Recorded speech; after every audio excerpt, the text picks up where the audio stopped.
Hey guys, and welcome back to another episode of EverQuest 2. Now, on this one, we're going to be going through this quest that the researcher has to offer. Now, we haven't actually talked to this NPC yet. We're going to be starting his line of quest. That may be several quests in his line, or it may just be this one. We don't know just yet. But whatever the case is, I'll run you through the quest, show you what you need to do, how to finish it up, and what the rewards are for that quest as well. I'll also take you through the talking, the texting, so that you won't have to read it if you're watching this on a small device, or you just don't feel like reading right now. I am not a great voice actor, so, hope you're not hoping for something like that, but it should be entertaining at the very least, I hope. Greetings! You might be just who I was hoping for. I am assuming you are here looking for some work, are you not? And then, of course, you have two responses. You can always tell him, no, I'm not interested, which is usually the very bottom one. And this one it says, not at the moment, farewell for now. And that lets you get out of the conversation. But we usually go with the one on the top or the one in the middle. Those usually are the pretty good ones, depending on if you want to answer it rudely or, be kind of like a noble person. So let's see what my choice is. What is it you are looking to have done? Excellent. I am looking to research some of the more unique creatures to Fadar. And one in particular is fascinating to me. The rust creature that wanders the beach can turn metal into rust in very short order and then consume the corrosive as substance. With all the activity on the dock and what comes up on the beaches, they never seem to have a shortage of food. And then my response is, that's interesting, but what does that have to do with me? Or again as well, you can say, well, this is definitely a boon for them, farewell. So we'll go with the first option. I want to know how they turn metal into rust so quickly. Shut that down. I imagine this has something to do with their saliva, and I want to study it. Bring me a few of their saliva glands if you can extract them without damaging them. I will, of course, pay you for your time. We have a deal then. I will return soon. And then, of course, here's your quest right here, and it may be in different colors depending on your level. I happen to be level 21 right now, so this is even level quest for me. Unusual palette. Your reward is at least 52 silver and 48 copper. Remember, when it says at least, it means your chances are you're going to get more than that, but sometimes that's all you get. So let's see, collect Rust Fiend saliva glands. That's pretty easy to do, depending on your level, of course. And I'm taking you through each one of these just in case you've had a problem with the quest and you don't know where you need to go to finish it off or how to do it, or you just like watching the ones that you missed and you don't want to see all the extra ones.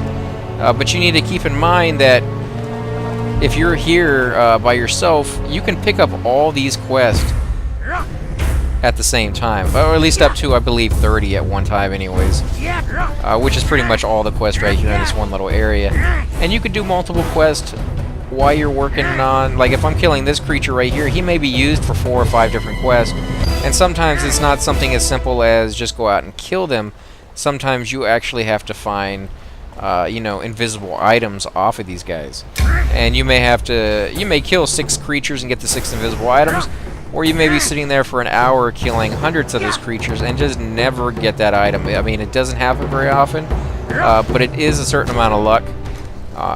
They've improved that as the game has been on, or out, I should say, longer. But there is still that random chance that you could be sitting there a lot longer than somebody else who has incredible good luck, especially if there's multiple people on the beach.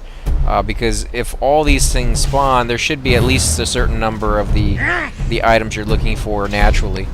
But if somebody's killing them, they may be getting really lucky and getting all the ones that have that ding and leaving you with all the extras. So keep that in mind. You want to get these all at the same time. Make it a little bit easier on yourself. That guy doesn't have anything over his name, so I don't think he's a named creature. Go ahead and keep killing these things. As you can see, they're really not a chore to kill. They're very, very easy. Probably easier if you have anything close to good armor, or if you're playing a caster and you went ahead and got a better spell, adepts, or even masters. I don't think you need those, but if you had them, it definitely make things easier on you. Remember, these are little shinies that you're looking at on the ground right here. You want to click on them, and if it's white like that and not grayed out, you're going to need it. And then it automatically shows you what the quest is that it turns into, so we're going to go ahead and add it.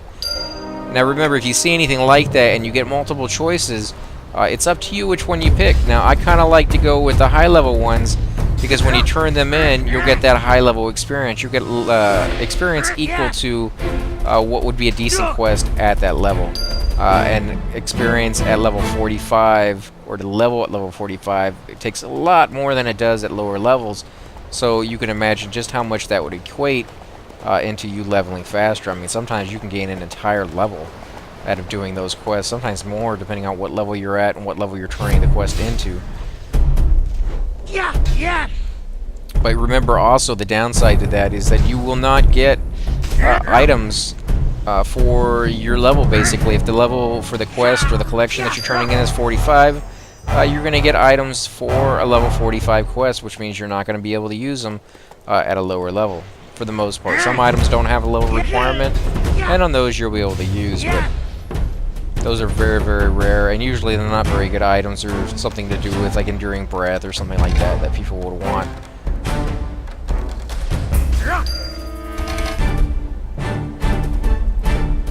So we need just a few, actually just one more.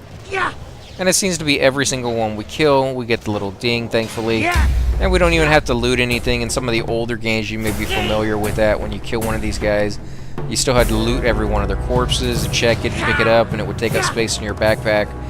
These don't, as I say, they're invisible, simply for the reason that they are not something you have to loot. They do not take up space in your backpack. You don't have to worry about having a giant crate or backpack on your person filled with quest items. At least not for now. So there are some quests later on in the game that require you to have something. You know, you enchanting it along the way, you're doing something, and you will have to hold on to those as long as you're doing those quests. But if you finish the quest in a timely manner, not a big deal. Let's see. Just running into things today. Remember, you want to take it back to the person we got it from, and if you're ever not sure about who to turn a quest into, and you don't want to sit there and have to read what NPC gave it to you over here on the left when you open up your quest journal, you can always see you know, who gave it to you right there, researcher. I'm not even going to try to pronounce his name. Eruwun. Yeah, that's horrible. So let's go ahead and see what he's going to give us. Greetings! Were you able to find the glands I need? I have them right here. See what he says. Well, this is excellent. I may have to get these back to Gowan before I really study them, but I'm certainly looking forward to it. Here is the payment you were promised. My thanks again for your work. Farewell. And then, of course, here is my my quest right here. I got 56 silver and 17 copper, so pretty much what he said he was going to give me is what he actually gave me. I'm going to go ahead and accept. Say thanks to you as well. Farewell.